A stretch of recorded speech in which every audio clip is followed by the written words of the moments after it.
किसान के नाम के साथ मैं हूं बिन्यामीन शौकत। गंदम के बाद चावल पाकिस्तान में सबसे ज्यादा खाया जाने वाला अनाज है। हमारी कोई भी तकरीब चावल के बगैर अधूरी सी महसूस होती है। गुज़श्ता साल हमने 8.6 मिलियन एकड़ पर धान की फसल काश्त की, जिससे तकरीबन 10 मिलियन मैट्रिक टन चावल हासिल किया। पाकिस्तान में धान की काश्त में मुसलसल इजाफा हो रहा है।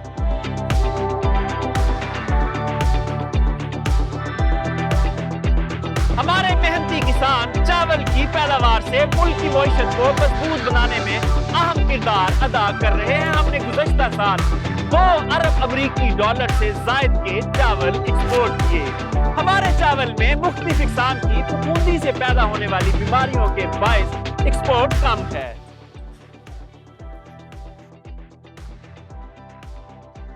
आज के प्रोग्राम में धान के काश्तकारों को बताएंगे कि एक्सपोर्ट क्वालिटी का चावल कैसे पैदा करना है, धान की फसल को फंगल डिजीजेस यानी फफूंदी वाली बीमारियों से कैसे बचाना है ताकि अच्छी फसल पैदा हो और एक्सपोर्ट में इजाफा हो। इसके अलावा किसान की पैदा की हुई फसल सार्फिन तक पहुंचते पहुंचते 3 गुना महंगी कैसे हो जाती है, ये भी आज के प्रोग्राम में शामिल होगा।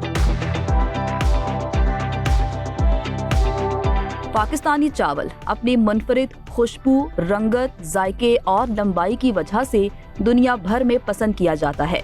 हमारे यहाँ कुल ज़रई रकबे के 11% यानी 8.6 मिलियन एकड़ पर पाकिस्तान भर में धान की फसल काश्त की जाती है और फी एकड़ औसत 40 मन पैदावार के साथ मजमूई तौर पर गुज़श्ता साल 10 मिलियन मेट्रिक टन चावल पैदा किया गया है। धान की फसल को पानी ज्यादा दरकार होता है, जिसकी वजह से इसे ऐसे अजला में ज्यादा काश्त किया जाता है जहां मॉनसून की बारिशें होती हों, ताकि पानी के अखराजात में कमी लाई जा सके। पाकिस्तान में चावल की काश्त आज भी 95% से ज्यादा मैनुअल तरीके से की जाती है, जिससे इसके पैदावारी अखराजात बढ़ जाते हैं और फी एकड़ पैदावार में भी कमी वाक़ई होती है। धान के अक्सर इलाकों में इस वक्त पनीरी मुंतकिल हो चुकी है और आइंदा चंद हफ्ते पौधे के लिए इंतहाई जरूरी हैं। इसी अरसे में पौधा ये फैसला करता है कि ज्यादा पैदावार देनी है या कम, क्योंकि ये वेजिटेटिव ग्रोथ का अरसा होता है। आइए आपको पौधे के लाइफ साइकिल के बारे में बताते हैं। धान की फसल को 3 मुख्तलिफ मराहिल में तकसीम किया जा सकता है। वेजिटेटिव ग्रोथ यानी पौधे की बढ़ोतरी, इसका दौरानिया 45 से 60 दिन का होता है। दूसरे मरहले को गोब की हालत कहते हैं, जो तकरीबन 30 दिन तक जारी रहता है। इसके बाद आखिरी मरहला फसल के पकने का होता है, जो फूल से कटाई तक जारी रहता है और इसका दौरानिया भी तकरीबन 30 दिन होता है। इन मुख्तलिफ स्टेजेस का दौरानिया धान की वैरायटी को मद्देनजर रखते हुए कम ज्यादा हो सकता है। अक्सर इलाकों में इस वक्त धान के पौधे की वेजिटेटिव ग्रोथ हो रही है, यानी पौधे की बढ़ोतरी हो रही है। इस वक्त खादों का इस्तेमाल इंतहाई जरूरी है। आइए आपको एक ज़री माहिर के पास लेके चलते हैं, जो हमें बताएंगे कि बैलेंस फर्टिलाइजर्स क्या है और किस तरह धान की फसल अच्छी पैदावार दे सकती है, कौन कौन सी खादें किस वक्त पर डालना जरूरी है। राइस क्रॉप में 2 किस्म की जो है ना न्यूट्रिएंट्स की ज़रूरत पड़ती है। एक ज़्यादा मिकदार में जो न्यूट्रिएंट्स चाहिए उसको हम मैक्रो न्यूट्रिएंट्स कहते हैं। उसमें आ जाता है आपका नाइट्रोजन और डीएपी ज़्यादातर पे राइस में, और माइक्रो न्यूट्रिएंट जो है उसमें आ जाता है जिंक और बोरान। राइस को इसकी ज़्यादा ज़रूरत पड़ती है। मैक्रो न्यूट्रिशन जो है नाइट्रोजन है वो हम क्रॉप को जो राइस को उसको ज़्यादा चाहिए। उसकी जो है कमी की अलामत नीचे वाले पत्तों पर ज़ाहिर होती है और पत्ते हल्के सब्ज जर्द हो जाते हैं। ज़्यादा कमी की सूरत में पत्ते खुश्क होना शुरू हो जाते हैं। और दूसरा है मैक्रोन्यूट्रिशन में आता है हमारा फास्फोरस। फास्फोरस की कमी की अलामत नीचे वाले पत्तों पे ज़ाहिर होती है, पत्ते गहरे सब्ज जामुनी रंग के हो जाते हैं। जिंक की कमी की अलामत नए पुराने पत्तों पे ज़ाहिर होती है, नए पत्ते छोटे रहकर गुच्छा नुमा शक्ल अख्तियार कर लेते हैं, पत्तों का रंग जर्द हो जाता है और उन पर धब्बे पड़ जाते हैं। और बोरान जो है उसकी कमी की अलामत नए और पुराने पत्तों पे ज़ाहिर होती है, नए पत्ते मोटे और खरदरे हो जाते हैं और कोंपलें टूट कर गिरना शुरू हो जाती हैं। धान की बीमारियां हमारी पैदावार को बुरी तरह मुतासर कर रही हैं। ये बीमारियां न सिर्फ पैदावार में कमी का बायस बनती हैं, बल्कि इनसे चावल की क्वालिटी भी मुतासर होती है, जिससे अल्टीमेटली हमारी एक्सपोर्ट मुतासर होती है। मुख्तसर ब्रेक, और ब्रेक के बाद आपको बताएंगे कि ये बीमारियां कौन कौन सी हैं और इनको किस तरह कंट्रोल किया जा सकता है। देखते रहिए किसान के नाम।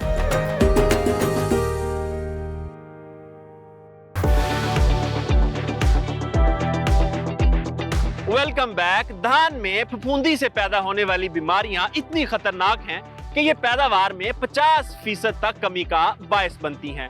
देखने में आया है कि हमारे अक्सर किसान फफूंदी कश जहरों का इस्तेमाल बहुत कम करते हैं। आइए आपको बताते हैं कि चंद बीमारियां कौन कौन सी हैं जो धान की फसल में फफूंदी से पैदा होती हैं। पत्तों के भूरे धब्बे, जिन्हें ब्राउन लीफ स्पॉट भी कहा जाता है, ये बीमारी फफूंदी की वजह से पैदा होती है, जो बासमती और मोटे चावल दोनों इक़साम के चावल में पाई जाती है। शदीद हमले की सूरत में फसल दूर से झुलसी हुई नजर आती है। धान का भपकाया, राइस ब्लास्ट भी एक फफूंदी की वजह से पैदा होने वाली बीमारी है। बासमती इक़साम पर इसका हमला ज्यादा होता है।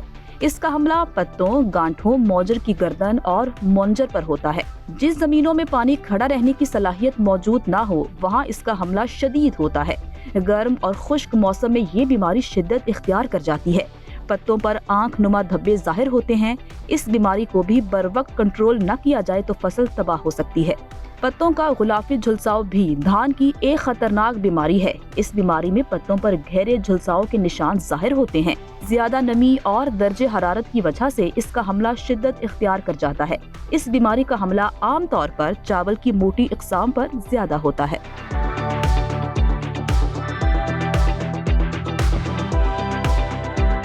ये है धान की मुख्तलिफ बीमारियां जो फसल पर आती हैं, और अगर किसान बर वक्त जरूरी इकदामात ना करे तो ये फसल की तबाही का बायस बनती है। इन बीमारियों के बारे में मजीद जानने के लिए अब्दुल्ला शाद साहब हमारे साथ मौजूद हैं। उनसे पूछते हैं कि ये बीमारियां किस तरह फसल को तबाह करती हैं। फफूंदी की जो बीमारियां हैं या फंगल डिजीजेज जिनको हम आमतौर पर कहते हैं, राइस के अंदर, धान की फसल के अंदर, ये पत्तों पर, नालियों पर, धान की मुंजर पर और उसके दानों पर हमलावर होती है, जो कि उसको एक शदीद नुकसान देती है, जिसकी वजह से धान की फसल के दानों की भराई बहुत ज़्यादा मुतासर होती है, जो कि पैदावार के अंदर एक वाज़िया कमी का बायस बनती है। अच्छा सर, ये बताएं कि हमारे राइस में जो एफ्लाटॉक्सिन का प्रॉब्लम आता है, क्या वो इन्हीं बीमारियों की वजह से होता है?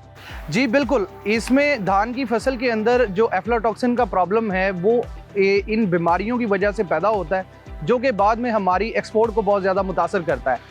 ज़मींदार को सबसे बड़ा प्रॉब्लम या उसकी जो ज़रूरत है वो फसल की पैदावार है, जिसकी वजह से उसको कल को एक अच्छा रेट मिलता है, एक अच्छी आमदन आती है। अब एफ्लाटॉक्सिन जो प्रॉब्लम है ये क्यों आता है? क्योंकि ज़रूरी दवाइयों का गलत इस्तेमाल, गलत टाइम पे इस्तेमाल या सही दवाई का इंतखाब ना करना, ये हमारी राइस की क्वालिटी को बहुत ज़्यादा मुतासर करता है, जो कि कल को हमारी एक्सपोर्ट को बहुत ज़्यादा मुतासर करता है, जिससे हमें काफ़ी एक इकोनॉमिकल डैमेज मिलता है। अच्छा सर, ये बताएं कि एक्सपोर्ट ना होने की वजह से जो धान की फ़रोख्त है वो भी कम होती है, कीमत किसान को कम मिलती है, तो ये सारे मसले मसाइल अपनी जगह मौजूद हैं जो इन बीमारियों की वजह से आते हैं। तो क्या वजह है, किसान इन बीमारियों को सीरियस क्यों नहीं लेता? इल्म नहीं है किसान को या अखराजात ज़्यादा हैं इसकी? अच्छा, इसको मैं थोड़ा सा ऐसे समझता हूँ कि हमारे जो काश्तकार हैं या हमारे जो ज़मींदार भाई हैं वो ज़्यादातर इन बीमारियों के बारे में इल्म नहीं रखते, और बहुत सारे तो इनकी शनाख्त भी नहीं कर पाते। अब बीमारी की जिसकी शनाख्त ना हो सके या जिसके बारे में इल्म ना हो सके, उसके ऊपर टाइमली या वक्त से बर वक्त उसके ऊपर इक़दाम नहीं लिए जा सकते, जिस वजह से ज़मींदार हमेशा इसमें जो है वो खता खा जाता है, बीमारी उसकी फसल को नुकसान दे जाती है। हम कोशिश करते हैं हमारे फील्ड्स के अंदर भी, हम ट्रायल्स के दौरान भी, फार्मर मीटिंग्स के अंदर भी, हम ज़मींदार को कोशिश करते हैं एजुकेट करने के लिए कि उसको, ताकि इन बीमारियों की शनाख्त करनी आनी चाहिए और उसको पता हो कि उसने कब इनके ख़िलाफ़ वक्त से इक़दाम लेने हैं, कब उसने स्प्रे शुरू करने हैं और इसको कब कंट्रोल करना है। सर, इन बीमारियों के इलाज की अगर बात की जाए तो क्या रिकमेंड करते हैं? कौन सी बेस्ट प्रोडक्ट मार्केट में है जो इसका बेहतरीन इलाज है? अच्छा, फफूंदी की जो हम बात कर रहे हैं, धान की जो फंगल डिजीज़ हैं, इसमें मेजर 3 किस्म की बीमारियां आम तौर पर चावल के इलाके में देखी जाती हैं, जिसमें दान का भबका है जिसको हम ब्लास्ट भी कहते हैं, उसके बाद भूरे धब्बे हैं जिसको हम ब्राउन लीफ स्पॉट कहते हैं, और एक गुलाब का जलसाव है जिसको हम शीट ब्लाइट के नाम से भी जानते हैं। मार्केट में बहुत सारे प्रोडक्ट मौजूद हैं जो कि फंगल डिजीज़ के लिए बनाए गए हैं, लेकिन उनमें से कोई भी प्रोडक्ट ऐसा नहीं है जो कि तमाम बीमारियों को कंट्रोल करता हो। बायर पाकिस्तान के पास नटीवो के नाम से जो प्रोडक्ट है, ये राइस के फंगल डिजीज़ के लिए ऑलराउंडर प्रोडक्ट है। नटीवो बीमारी, धान की जितनी भी बीमारियां हैं उसको कवर करता है, उसके साथ साथ दाने के ऊपर एक चमक पैदा करता है और दाने की भराई यकीनी करता है, जिससे एक अच्छी पैदावार यकीनी हो जाती है। सर, किसान अगर बर वक्त इन बीमारियों को कंट्रोल ना करें तो कितना मुआशी नुकसान हो सकता है? धान की जो फंगल डिजीज़ हैं या जिनको हम फफूंदी की बीमारियां कहते हैं, ये अगर बर वक्त कंट्रोल ना किया जाए तो ये हमलावर होने के बाद 50 से 60% तक पैदावार में कमी का बायस बन जाती हैं। और अगर किसान किसी वजह से इनको नज़रअंदाज कर जाए तो ये 100% यानी कि पूरी फसल को तबाह करने की भी सलाहियत रखती हैं। जी अब्दुल्ला शाद साहब, आपके वक्त का बहुत शुक्रिया। किसान भाइयों, यकीनन आप भी धान की फसल से अच्छा मुनाफा चाहते हैं तो आपको इन बीमारियों को बर वक्त कंट्रोल करना पड़ेगा और नटीवो जो है ये इसका बेहतरीन कंट्रोल है। आइए आपको नटीवो के बारे में मजीद बताते हैं। धान की इन तमाम बीमारियों को खत्म करने के लिए किसानों को एक फफूंदी कश जहर की जरूरत होती है। एक ऐसा फफूंदी कश जहर जो इन तमाम बीमारियों का खात्मा कर सके ताकि किसानों का वक्त भी बचे और मैनेजमेंट भी आसान हो। माहिरीन के मुताबिक बायर कंपनी का नटेवो जहर इन तमाम फफूंदी वाली बीमारियों से निजात दिलाता है।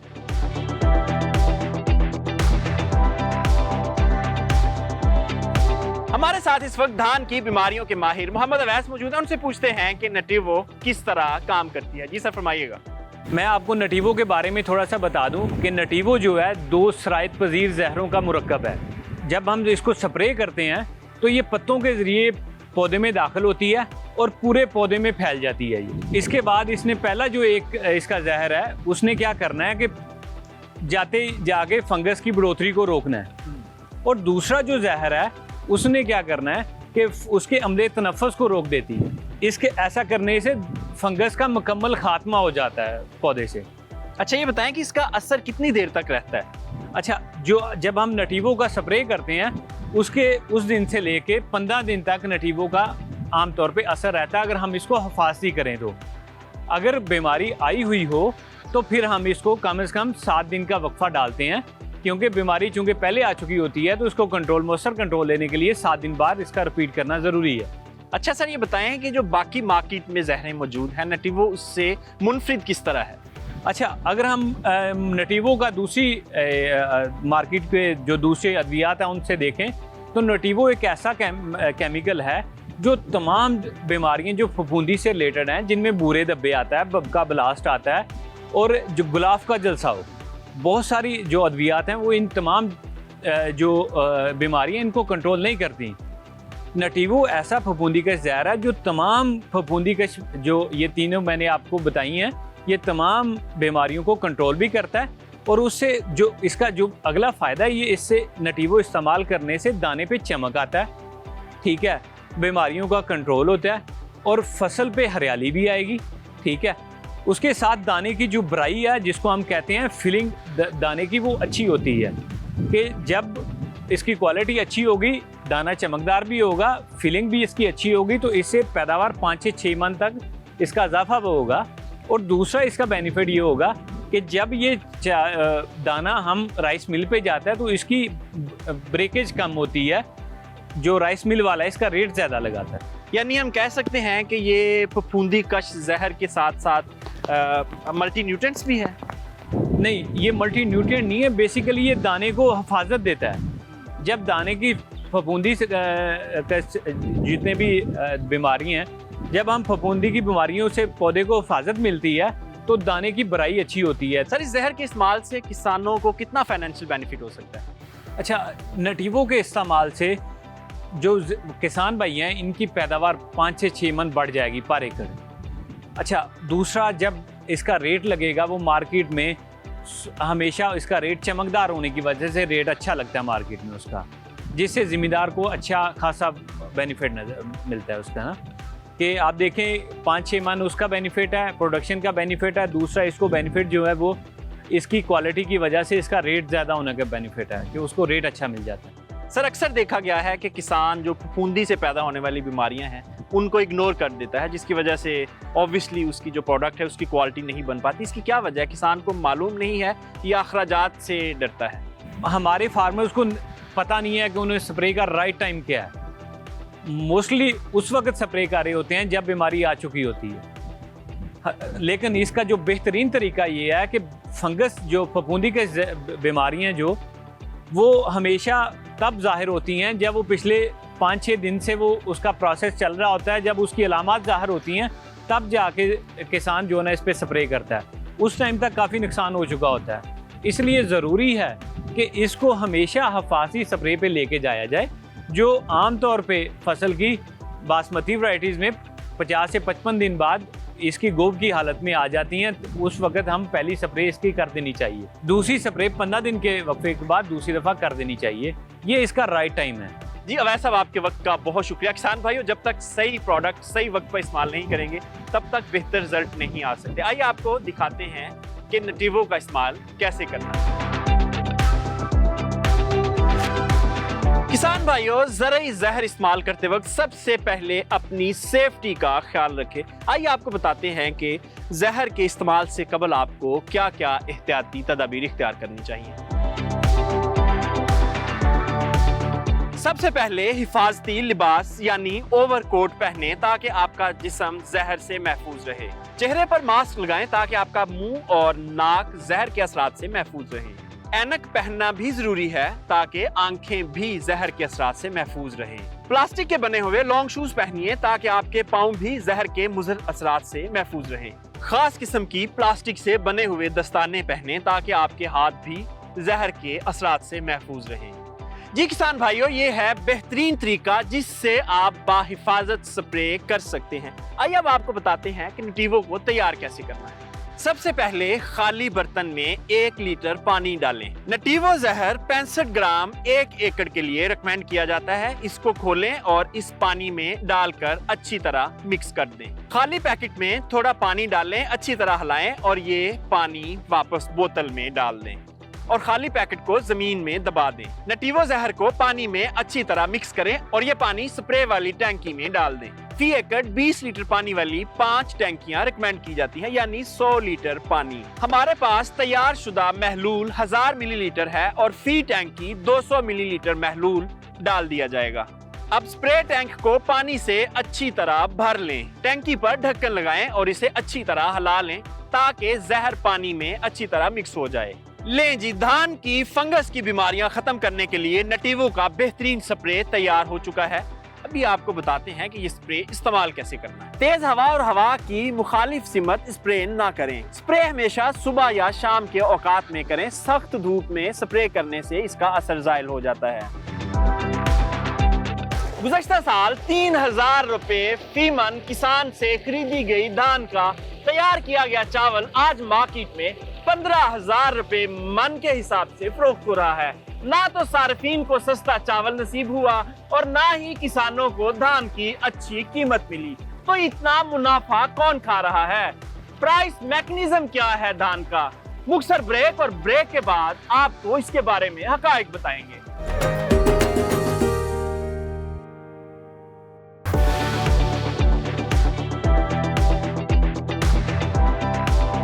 Welcome back. धान के पैदावारी अखराजात की बात करें तो 15 से 20,000 रुपए जमीन की तैयारी पर अखराजात आते हैं। इसके अलावा बीज पर 5,000 रुपए तक खर्च आता है। तकरीबन 30 से 40,000 रुपए पानी के अखराजात हैं। 12 से 14,000 रुपए नर्सरी की खेतों में मुंतकिली। कम से कम 20,000 रुपए खादों और ज़रूरी अद्वियात के अखराजात और आखिर में फसल की बर्दाश्त पर भी 10,000 रुपए तक फी एकड़ खर्चा आता है। 50,000 रुपए तक जमीन का ठेका शामिल करके कुल अखराजात 1,34,000 रुपए तक बनते हैं। गुज़श्ता साल हमारी औसत पैदावार 40 मन थी और मार्केट में धान का रेट 3 से 4,000 रुपए फी मन था। इस हिसाब से कुल आमदन 1,40,000 रुपए बनती है, यानी 6 माह मुसलसल मेहनत करने के बाद किसान सिर्फ 6,000 रुपए फी एकड़ मुनाफा कमा रहा है। किसानों का कहना है कि वो तो धान से सिर्फ अपने अखराजात ही पूरे करते हैं, मुनाफा तो मिडलमैन कमाता है।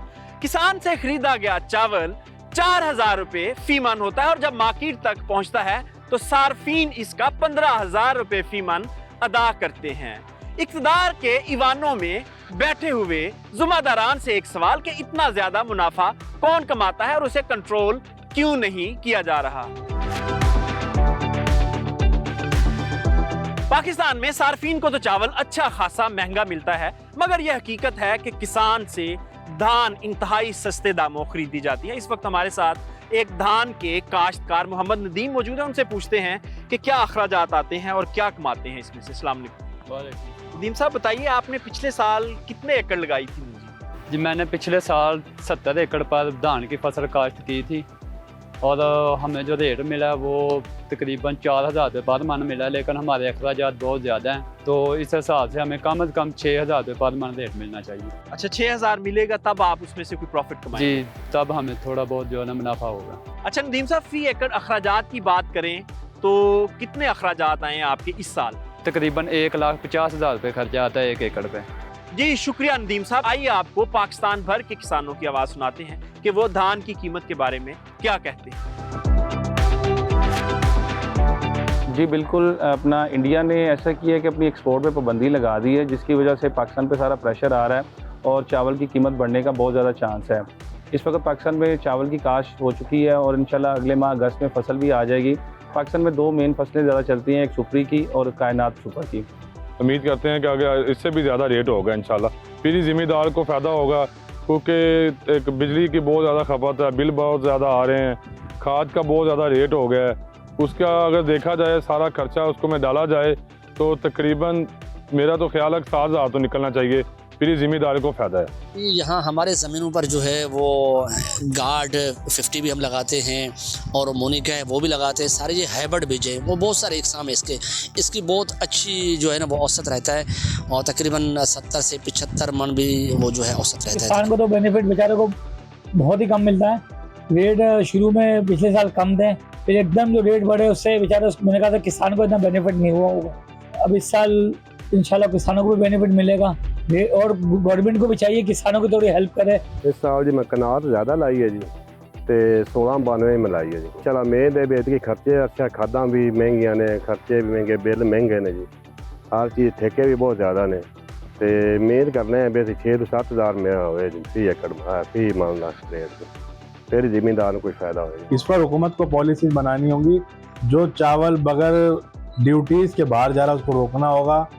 यहाँ से लोग बॉर्डर क्रॉस करके चावल ले जाते हैं, फिर इंडिया के जो अपने बारदाने लगाकर फिर वो इंडिया के नाम से एक्सपोर्ट करते हैं, तो इसको हमें रोकना होगा और इतना चावल एक्सपोर्ट करें कि जो हमारे पास गुंजाइश से ज़्यादा है।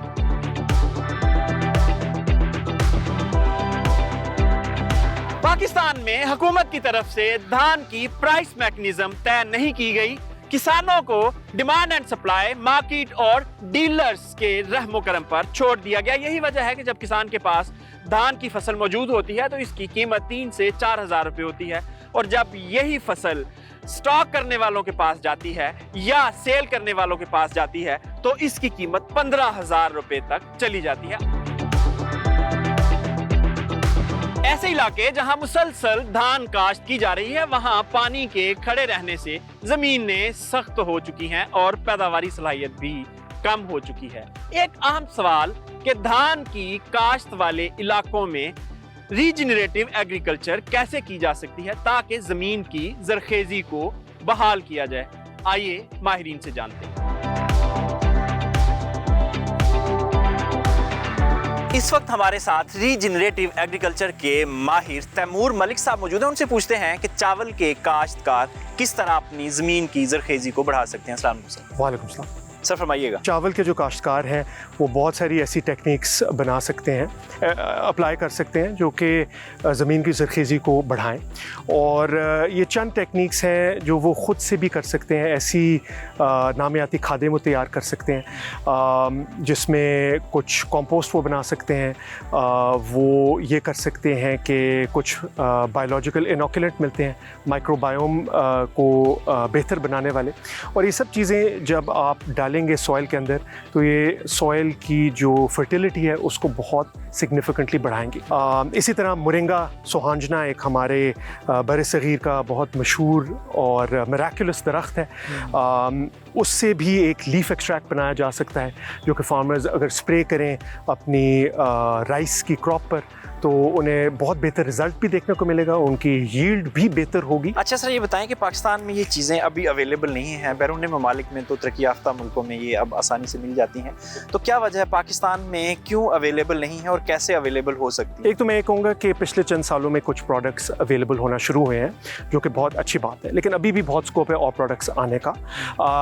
और दूसरी जो और भी मज़ेदार बात है वो ये है कि फार्मर्स बहुत सारे प्रोडक्ट्स खुद बना सकते हैं। Moringa leaf extract, aloe vera leaf extract, इसी तरह नीम के एक्सट्रैक्ट्स बनाए जा सकते हैं, नीम ऑयल बनाया जा सकता है जो बहुत ही मुफीद साबित होता है बहुत सारे पेस्ट्स के ख़िलाफ़।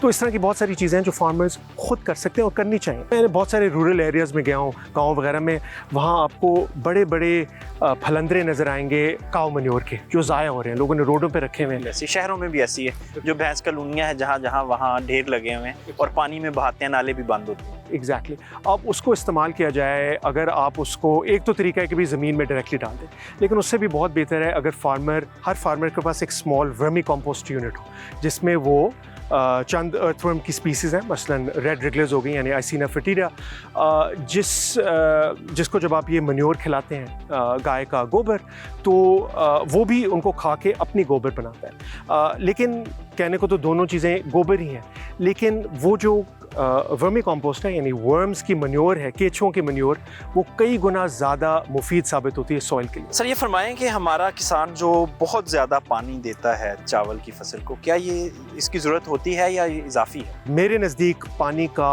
बहुत बड़ा ज़िया कर रहे हैं पाकिस्तान में राइस फार्मर्स, और मैं ये समझता हूँ कि राइस की जो पानी का इस्तेमाल है उसको पाकिस्तान में 50% तक कम किया जा सकता है, और यही करते हुए यील्ड्स को तकरीबन 100% तक बढ़ाया जा सकता है। ठीक है, अगर आप रीजनरेटिव टेक्निक्स करें और ऐसी टेक्निक्स करें ऑल्टरनेट वेटिंग और ड्राइंग वाली, तो और स्पेसिंग राइस की अप्रोप्रिएट रखें जिसमें आप वीड्स का खात्मा मैकेनिकली कर सकें, जो कि स्मॉल फार्मर बहुत आराम से कर सकता है, उसको कोई बड़ी मशीनों की इक्विपमेंट की ज़रूरत नहीं है। जी तैमूर मलिक साहब, आपके वक्त का बहुत शुक्रिया। किसान भाइयों, कुछ हफ्ते पहले हमने रीजनरेटिव एग्रीकल्चर पर आपको एक वीडियो दिखाई थी, राइस कल्टीवेट किया था सुल्तान भट्टी ने ज़ीरो टिलिश टेक्नोलॉजी के ऊपर। आपको वो वीडियो लिंक में मिल जाएगी, अगर आप वो देखना चाहें तो देख सकते हैं। नायाब और मुनफरिद खुशबू वाले चावल पाकिस्तान की पहचान समझे जाते हैं। अगर किसान फंगल डिजीज़ को बर वक्त कंट्रोल कर ले तो हमारे चावल की क्वालिटी मजीद बेहतर हो सकती है और हमारी एक्सपोर्ट में भी इजाफा हो सकता है। मुख्तसर ब्रेक और ब्रेक के बाद ज़री हालात हाज़रा और मौसम की सूरत हाल देखते रहिए किसान के नाम। प्रोग्राम के आखिरी हिस्से में खुश आमदीद, और साइम रशीद साहब हमारे साथ मौजूद है ज़री हालात हाज़रा पर बात करने के लिए। साइम साहब, लगता है हमारी सुनी गई है, इस वक्त ज़राअत पे फोकस कर लिया गया है, land information and management system जो है वो आ रहा है पाकिस्तान में। आप क्या समझते हैं ज़राअत में क्या मस्बत तब्दीलियाँ आएंगी इससे? पाकिस्तान आर्मी और वफाकी हुकूमत ने और सूबाई हुकूमतों ने मिलकर ग्रीन रेवोल्यूशन, ग्रीन जो कैंपेन लॉन्च की है, उसके तहत land management and information system जो है वो डेवलप किया गया है, जिसके ज़रिए पाकिस्तान की पूरी जिस पर जितनी भी आपकी ज़मीनें हैं, एरेबल लैंड्स हैं जो आबाद हैं और बगैर आबाद हैं, उन सब का तफसीली इसमें डॉक्यूमेंट किया गया। इसके बाद इसके ये सब कुछ स्ट्रेटेजिक प्लान डिवीजन के तहत हो रहा है, और स्पेशल इन्वेस्टमेंट फैसिलिटेशन सेंटर सिफ्स के नाम से जो आपके दोस्त ममालिक हैं उनसे भी इसमें इन्वेस्टमेंट की जा रही है कि हम गैर आबाद रकमों को किस तरीके से बात कर सकते हैं। साहब, हमारा जो बलोचिस्तान है वो तो तकरीबन 80% पानी ना होने की वजह से इस वक्त बेकार पड़ा है। देखिए, बलोचिस्तान का जो टेरेन है वो रफ टेरेन है, वहाँ पर आप बागात कर सकते हैं या छोटे छोटे पॉकेट्स में आप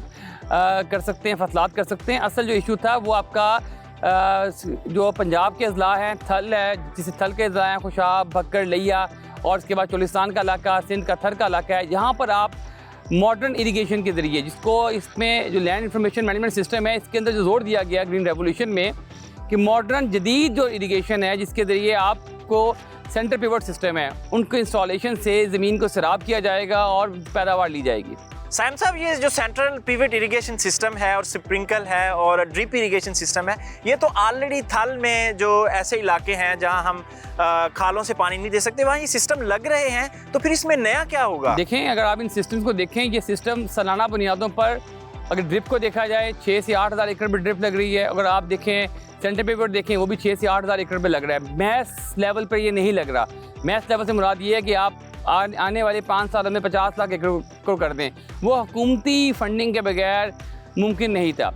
इसमें आर्मी के किरदार पे बात हो रही है। देखें, जो इसमें आर्मी का किरदार है वो बहुत ज़्यादा तवज्जो तलब है। साइम साहब, बड़ी बदकिस्मती है कि हम हज़ारों एग्री इंजीनियरिंग ग्रेजुएट्स निकालते हैं यूनिवर्सिटी से, लेकिन हमारे यहाँ कोई भी इस तरह का भी सिस्टम नहीं है। ना हम पिवट इरिगेशन यहाँ बना सके हैं, ना कोई मशीन बना सके हैं ज़राअत की। तो ये सारी चीज़ें, जब हम मैकनाइजेशन की बात करते हैं, और ये प्रोजेक्ट भी बेसिकली मैकनाइजेशन का है, तो सारी चीज़ें, सारी मशीनरी हमें बाहर से इम्पोर्ट करनी पड़ेगी और हमारे पास डॉलर्स पहले ही नहीं है। तो आप क्या समझते हैं कि ये कहाँ से इन्वेस्टमेंट आएगी, और इतनी बाहर से इन्वेस्टमेंट करके फिर यहाँ उसका रिटर्न आएगा हमें? देखें, एग्रीकल्चर एक वहाँ सेक्टर है जिसके अंदर रेट ROI बहुत बेहतर है और जल्दी मिल जाता है। क्रॉप की लाइफ 4 महीने से 6 माह तक होती है, बागात की लाइफ चंद साल होती है।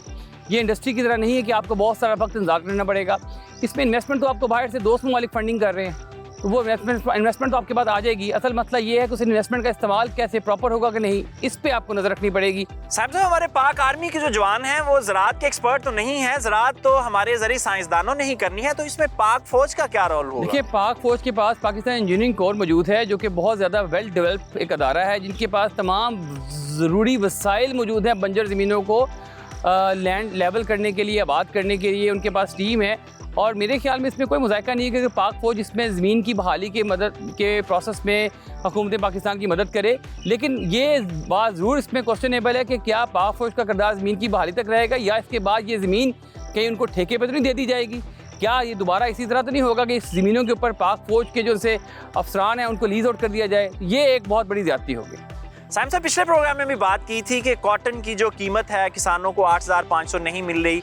आज की बात करें तो आज भी कोई 7.5 से 8 के दरमियान कीमत मिली है किसानों को। ये जो आपकी सेंट्रल कॉटन कमेटी है, मैनेजमेंट कमेटी, उसका भी इजलास हुआ है, उसमें भी कुछ फैसले किए गए हैं, हुकूमत भी इसके पीछे लगी हुई है, लेकिन मंडी में किसान को कीमत नहीं मिल रही। इसकी क्या वजह है? देखिए, पिछले हफ्ते हमने इसमें प्रोग्राम किया था, उसके बाद इसका सख्त नोटिस लिया गया वज़ीर आला लेवल पे भी और प्राइम मिनिस्टर लेवल पे भी, और जो उस वक्त रेट था 6,000 तक गिर चुका था।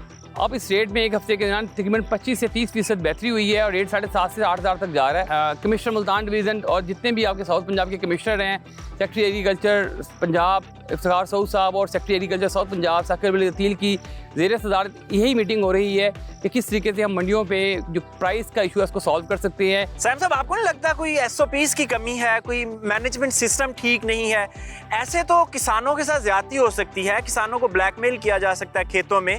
देखिए, इस वक्त जो हालात हैं, मैं फिर भी कहता हूँ कि गवर्नमेंट की इस एफर्ट को, काबिश को सपोर्ट करना चाहिए कि चलें इससे कुछ तो रेट बेहतर हुआ।